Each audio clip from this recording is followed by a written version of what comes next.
तीन गहनों में पहले नंबर का गहना विश्वास का है। अब शिव जी ने पार्वती से कहा दूसरे नंबर का गहना जो मनुष्य के पास होना चाहिए वो है उसकी मेहनत का गहना।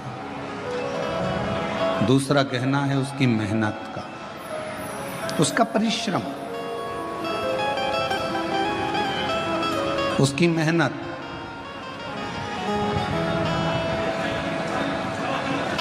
ये दूसरे नंबर का गहना है आपकी मेहनत का गहना। यदि आप थोड़ी सी भी मेहनत कर रहे हो, थोड़ा सा भी परिश्रम अपनी जिंदगी में कर रहे हो, तो ये निश्चित है कि आप अपनी मंजिल तक भी पहुंचोगे और आपको आपका लक्ष्य भी प्राप्त हो।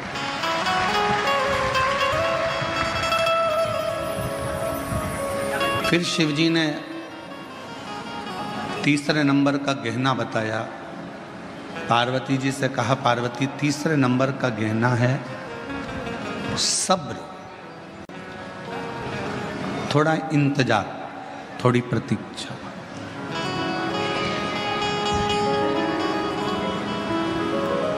ये तीसरे नंबर का गहना है आपका सब्र।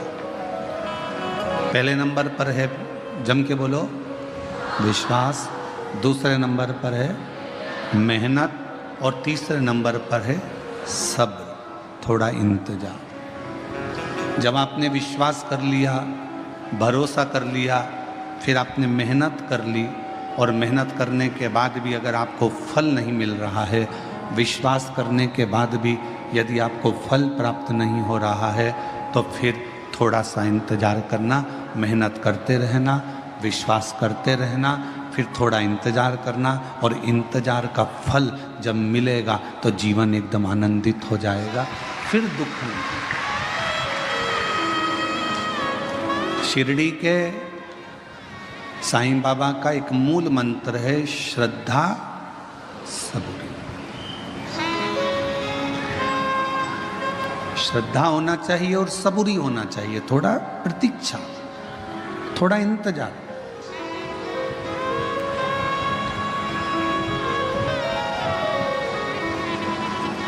आपने इंतजार ही नहीं करा तो फिर जीवन का कोई आनंद ही नहीं है। जो सुख प्रतीक्षा में है वो सुख मिलने में नहीं है। बोलो सही है कि गलत है? जो सुख प्रतीक्षा में है, इंतजार में, वो मिलने में नहीं है। कैसे? प्रैक्टिकल करना। तुम्हारे घर में टीवी नहीं थी, या 4 व्हीलर गाड़ी नहीं थी, 2 व्हीलर गाड़ी नहीं थी, या फ्रिज नहीं था, वॉशिंग मशीन नहीं थी, या तुम्हारे घर में कोई जो तुम्हें ज़रूरत है वो चीज़ नहीं थी, तुमने उसकी प्रतीक्षा करी, इंतजार करा। टीवी आएगी, दशहरे पे आएगी, दिवाली पर आएगी, सोफ़ा सेट आएगा, या फिर 4 व्हीलर गाड़ी आएगी, 2 व्हीलर गाड़ी आएगी, इंतजार करते रहे, इंतजार करते रहे।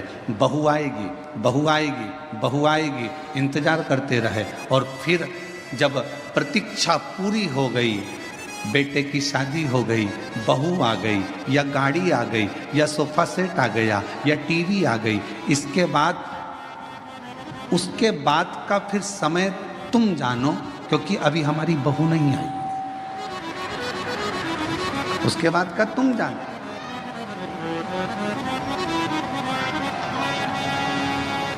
बोलो सही है कि गलत है? प्रतीक्षा थी, थोड़ी इंतजार था, थोड़ा सब्र था, तो थोड़ा आनंद था। प्रतीक्षा में जो सुख है वो सुख इच्छा कर, इंतजार। और जो सुख इंतजार में है वो मिलने में नहीं है।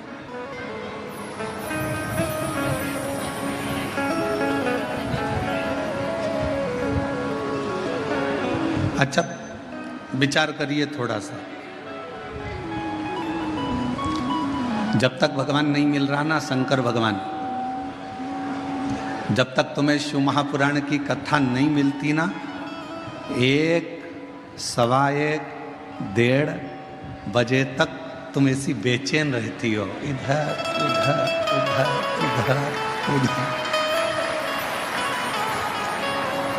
और जैसे ही कथा चालू हुई और शिव महापुराण की कथा मिल गई, फिर तुम्हारी प्रतीक्षा समाप्त हो गई, फिर उससे मिल लिए, कथा 2.5 घंटे की कानों में पड़ गई।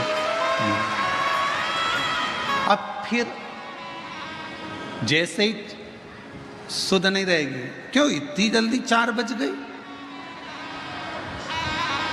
जिससे जिसका इंतजार रहता है ना, और उससे अगर मिलन हो जाए तो उससे मिले हुए 10 घंटे, 12 घंटे, 8 घंटे, 4 घंटे थोड़े से लगते हैं।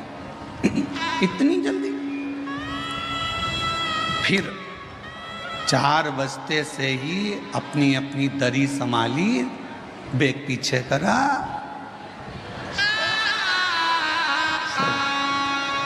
दरी संभाली, बेग पीछे करा। मैं संचेती परिवार में विशाल जी की मम्मी जी से कहूँगा आपसे, एक बार रात्रि के समय पर यहाँ आकर दर्शन जरूर करना।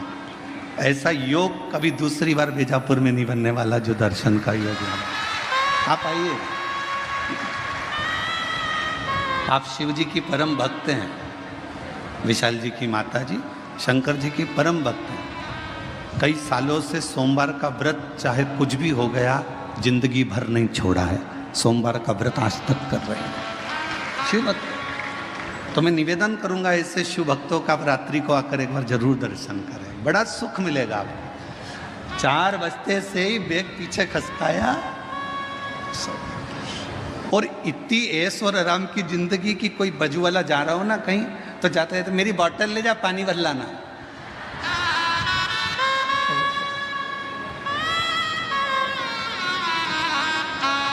हम तो बाबा के भरोसे चलते हैं, हम तो बाबा के भरोसे चलते हैं।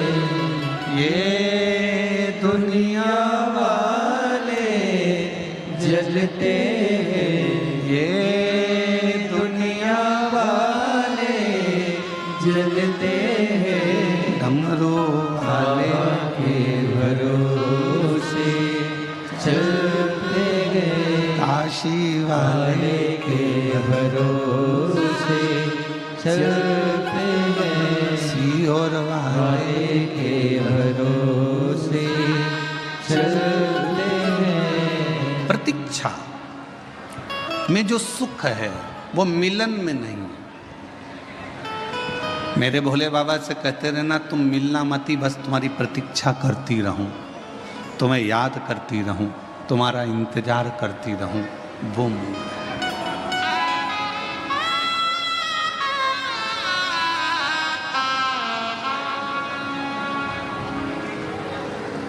तुम्हारा इंतजार मूल है। मिलने के बाद इतनी फिर आनंदता नहीं रहती है, प्रतीक्षा में आनंदता रहती है। प्रतीक्षा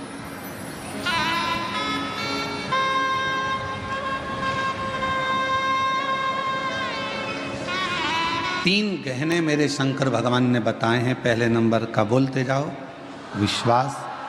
स्टेशन पर पहुंचते से ही अगर तुम जैसे ही पहुंचे और वैसे ही धड़धड़ाती हुई ट्रेन तुम्हारे सामने आ जाएगी तो तुम्हें घबराहट हो जाएगी। थोड़ा सा पहुंच गए स्टेशन पर और फिर तुम्हारी ट्रेन 5-10 मिनट इंतजार के बाद अगर आएगी ना तो तुम्हें सुकून मिलेगा कि हाँ अब आ रही है, मैं पहुंच गई हूँ, अब मेरे ट्रेन आएगी, मैं बैठूंगी और अपनी मंजिल तक पहुंच जाऊंगी। इंतजार बहुत जरूरी है और बिना इंतजार के कोई सुख का अनुभव भी नहीं है। एक महिला ने अपने पत्र में लिखा, गुरुजी मुझे 24 साल तक औलाद नहीं हुई। कितने साल? 24। और 24 साल तक जब मुझे औलाद नहीं हुई तो मैं हिम्मत 5 साल के बाद में मैंने हिम्मत हार दी थी कि मेरे घर में औलाद नहीं होगी। फिर भी मेरे घर के लोगों ने मेरा इलाज करवाया, हम दोनों का इलाज चला। 8 साल 10 साल इलाज में निकाल दिए। 10 साल के बाद भी औलाद नहीं हुई, तब पूर्ण तरह से डॉक्टरों ने कह दिया कि तुम कभी माँ नहीं बन सकती और तुम कभी पिता नहीं बन सकते। 10 साल के इलाज के बाद हमने आस छोड़ दी कि हमको बच्चा हो। 15 साल निकल गए, 18 साल निकल गए, शादी के 20 साल निकल गए, 22 साल निकल गए और 22 साल निकलने के बाद 23 साल जब आया, 23वें साल में हमारे घर के पास में एक किराएदारनी आई और उस किराएदारनी ने कहा कि एक सियोर वाला महाराज कथा कहता है, आस्था चैनल पर आती है, भाभी आपको औलाद नहीं है, कितने साल हो गए? तो कहा मुझे 23 साल हो गए, औलाद नहीं। 24वां लग गया, औलाद। तुम एक काम करो कि टीवी के सामने अपना आसन बिछाओ और दोनों पति पत्नी टीवी पर कथा सुनो। और हमने टीवी पर पहली बार कथा 23 साल औलाद नहीं, 24 साल औलाद नहीं, फिर सुनना चालू करी और कथा सुनने के बाद मन में एक विश्वास जागा। आप कहते हो कि विश्वास पूरा रखना शिव जरूर देगा, तो 24 साल शादी के होने के बाद जब विश्वास जागा तब पशुपति व्रत किया, आराधना करी, सफ़ेद आंकड़े की जड़ को बांधा, शिव जी से बारंबार निवेदन करा, तो भी संतान का सुख नहीं। 24 साल निकलने के बाद हम पड़ोसन जो किराएदार नहीं आई उसके पास फिर पहुंचे। पत्र देखिए,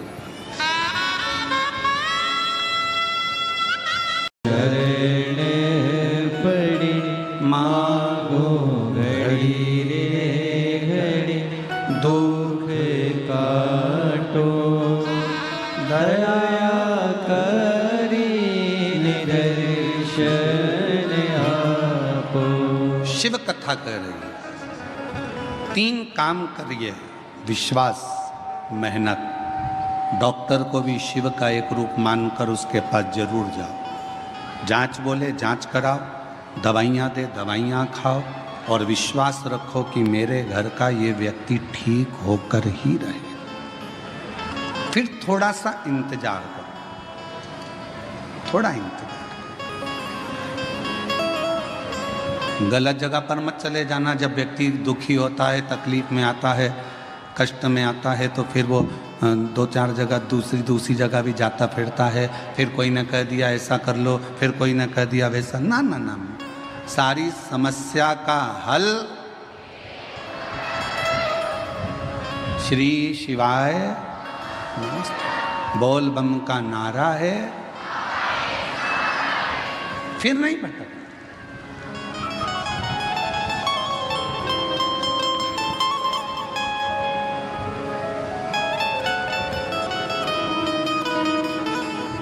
हम इंतजार नहीं कर पाते।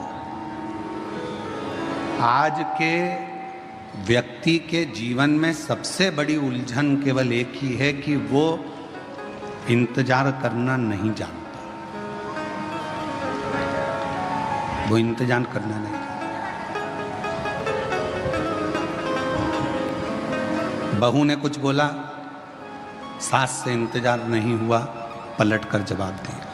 सास ने कुछ बोला, बहू ने तुरंत पलट कर जवाब दिया। बाप ने कुछ बोला, बेटे ने पलट कर जवाब दिया। बेटे ने कुछ बोला, बाप ने पलट कर जवाब दिया। भाई ने कुछ बोला, भाई ने पलट कर जवाब दिया। आज के जमाने में लोग थोड़ा सा इंतजार नहीं करते।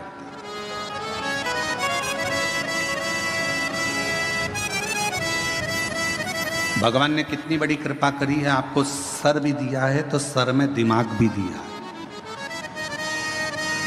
अरे बोलो तो जम के, दिया कि नहीं दिया? अगर ये सिर भगवान ने दिया है तो साथ में तुमको दिमाग भी दिया। नहीं तो सिर तो एक माचिस की तीली का भी होता है। देखिए माचिस की तीली, बोलो बोलो जम के बोलो। देखिए माचिस की तीली, माचिस की तीली को देखना, उसमें भी सिर होता है।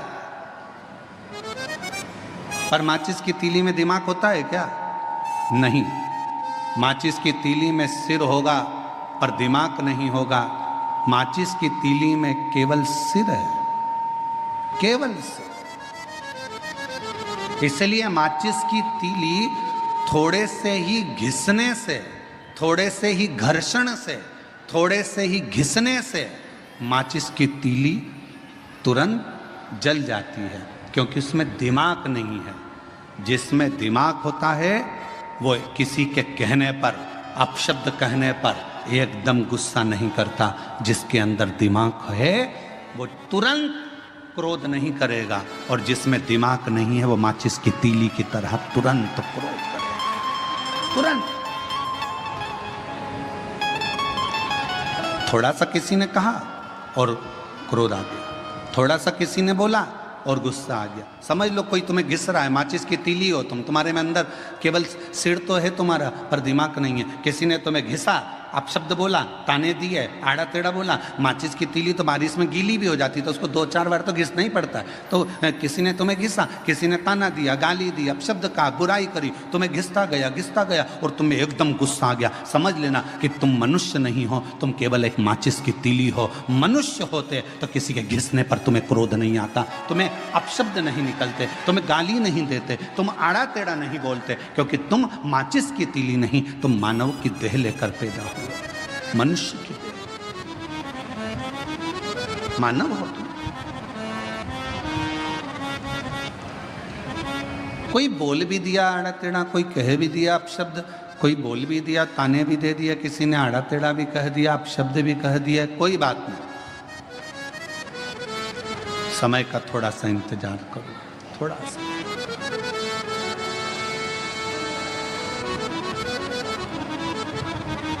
कभी मौका लगे ना तो एक बार शिव महापुराण की रुद्र संहिता